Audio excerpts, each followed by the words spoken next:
Hello, my name is Ian Larkins of Radius Law. Welcome to our monthly commercial bulletin, brought to you in association with LexisNexis.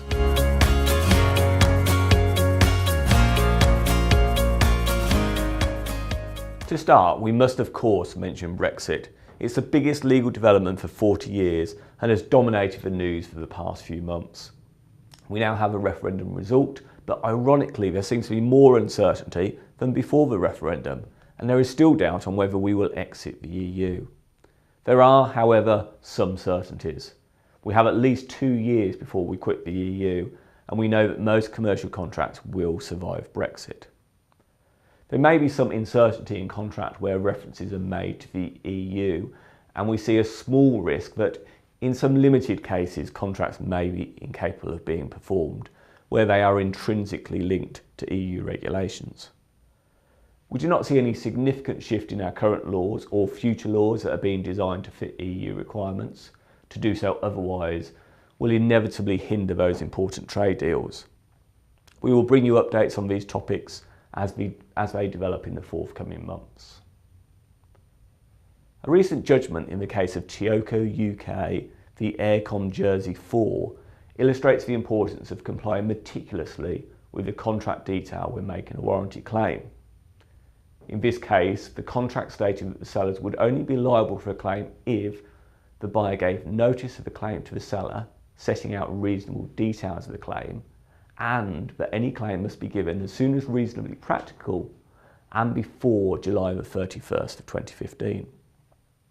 The claimant, TUPE, gave notice of potential claims in February 2015 and again in June with a detailed breakdown.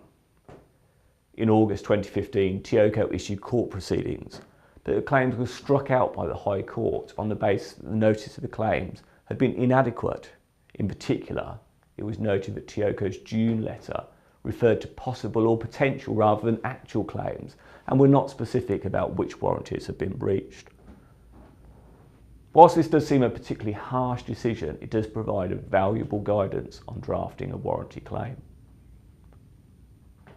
On the 4th of May, the Enterprise Bill became the Enterprise Act of 2016, and the insurance provisions shall come into force on the 4th of May of 2017.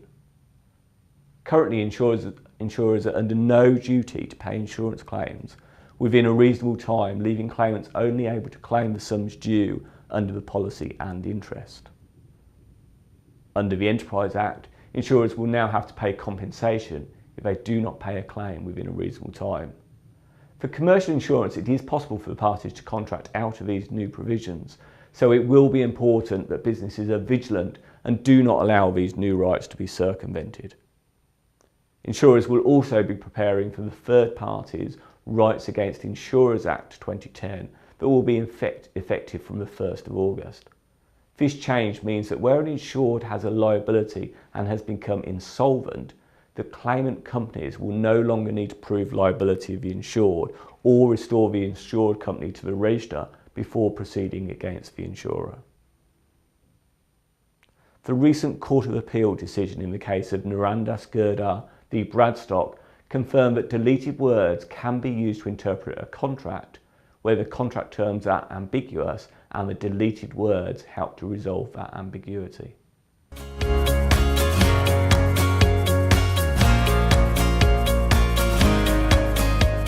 Two recent cases have demonstrated that there are tools available to employers to prevent employees from stealing company data. In one case, a former employee of Acorn Waste Management emailed client lists to his personal email account before his departure, but was successfully prosecuted under the Data Protection Act. In another case, an employee moved to work for a competitor, and there was strong evidence to suggest that he had stolen a client list. The High Court made an order subject to some safeguards to destroy any confidential information found on devices belonging to the former employee or his new employer. Whilst on the subject of protecting a company's commercial interests, I would also like to highlight the Department for Business, Innovation and Skills' recent call for evidence on non-compete clauses. The call for evidence suggests that non-compete clauses can restrict flexibility on the UK labour market. We think this is a concerning development which seems to forget that there is already significant case law in this area. As always, we are keen for businesses to get involved and respond to the government's call for evidence.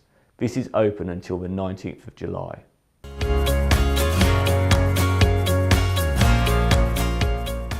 A recent case has provided a new perspective on the rights of workers to wear religious symbols. In this case, Mazak Bita was employed by G4S in Belgium as a receptionist. After working for G4S for 3 years, Mazak Bita started to wear a headscarf to work, stating it was on the basis of her religious beliefs. G4S dismissed her and she pursued a claim for direct and/or indirect religious discrimination. Mazak Bita's claim was eventually referred to the European Court of Justice. Now, we've not yet had the ECJ decision, but have had the opinion of the Advocate General, which is usually followed by the ECJ. The Advocate General stated that as the G4S uniform policy applied to all employees, it could not be direct discrimination. The policy was capable of putting individuals of certain religions or beliefs at a disadvantage, so could constitute indirect discrimination, but determined the G4S dress code was legitimate and proportionate. Another month and another TUPE case. This time it concerns a company called Millbrook Furnishings. MFL had been a long-term service provider to the MOD. In 2014, MFL lost the contract and it was transferred to Amaryllis. Inevitably, the question then arose concerning whether MFL staff were entitled to TUPE transfer to Amaryllis. TUPE will only apply where the services have ceased to be provided by one entity and are transferred to another entity, and there is an organised group of employees whose principal purpose is carrying out the activities that are to transfer. The Employment Appeal Tribunal, reversing the first instance decision, found that TUPE did not apply as there has not been an organised group of employees. It was accepted that 70% of MFL's work had been spent on the MOD contract and that there had previously been an organised group of employees dedicated to it. However, the relevant time was immediately before the transfer, and at this time the personnel were not dedicated to the MOD contract. 2 recent cases have highlighted the need for employers to be cautious in situations where there may be a disability claim.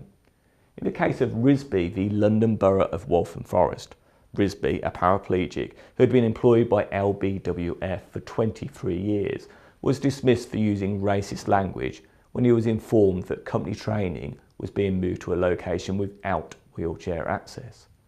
The Employment Appeal Tribunal, disagreeing with the first instance decision, found that his reaction was linked to his disability and therefore remitted the case back to tribunal for a rehearing. In the second case, Carreras chose to reduce his previously long hours to a regular 8-hour day following a serious bicycle accident that left him with severe physical injuries. Now, this caused tension with his employer, and in February 2014, after a heated exchange with one of the owners of the firm, Carreras was told he could leave if he didn't like it. He resigned and claimed constructive dismissal and a failure to make reasonable adjustments.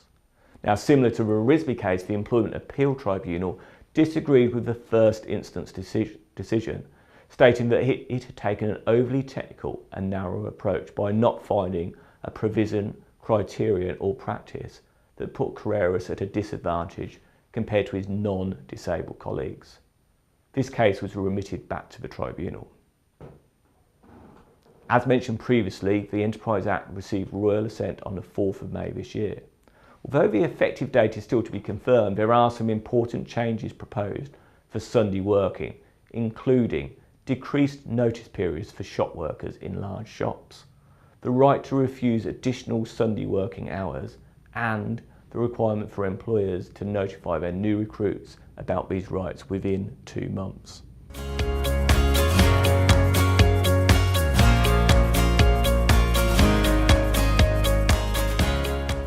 In the recent case of England and Wales Cricket Board v Tic-Stac, the defendants had used 8-second video clips of sporting events on their app.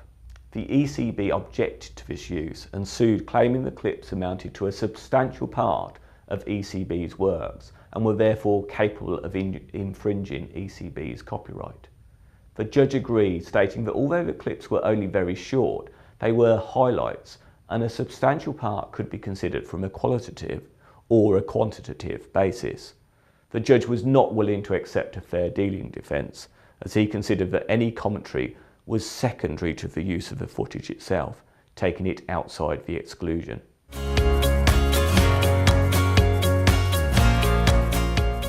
The European Commission recently published updated guidance on the application of the Unfair Commercial Practices Directive. The UCPD prohibits business-to-consumer commercial practices that are unfair.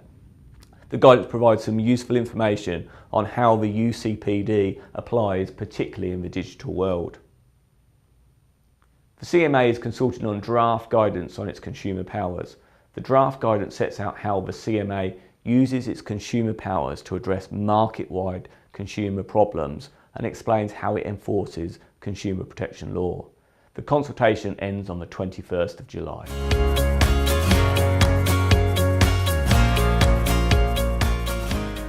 The Competition and Markets Authority has recently published new guidance on bid rigging and resale price maintenance.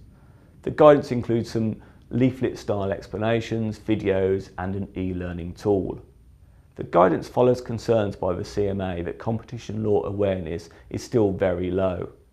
These concerns are arguably well founded, as 1/3 of businesses surveyed incorrectly thought that suppliers could lawfully restrict resale prices of their products. In addition, there have been some cases in this area, particularly in online sales. A fridge supplier, ITW Limited, has been fined over £2 million after restricting dealers from offering online discounts. The CMA has issued a statement of objections to Ping Europe Limited, setting out its case over the ban which prevents retailers from selling Ping golf clubs online. At the same time, the European Commission has presented its proposal to tackle geo-blocking. Geo-blocking is the use of technology to prevent a person from accessing an online service based on the country in which a person is based. There are not currently any specific laws to tackle geo-blocking, so there has been some uncertainty in this area.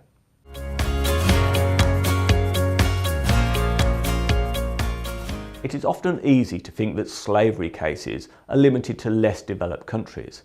However, recent cases have highlighted that incidents of slavery are happening now in the UK. Companies must therefore be vigilant to these risks when engaging third-party companies. In one case, a company called Chicken Catching Services was found liable for trafficking Lithuanian men and requiring them to work in unsafe conditions. Thank you for joining us for this month's Commercial Bulletin. The website details of Radius Law and LexisNexis will be shown on your screen in a moment. Please feel free to contact me if you would like more information on any of the topics covered. And if you've not already done so, you can get access to more content with Lexis PSL.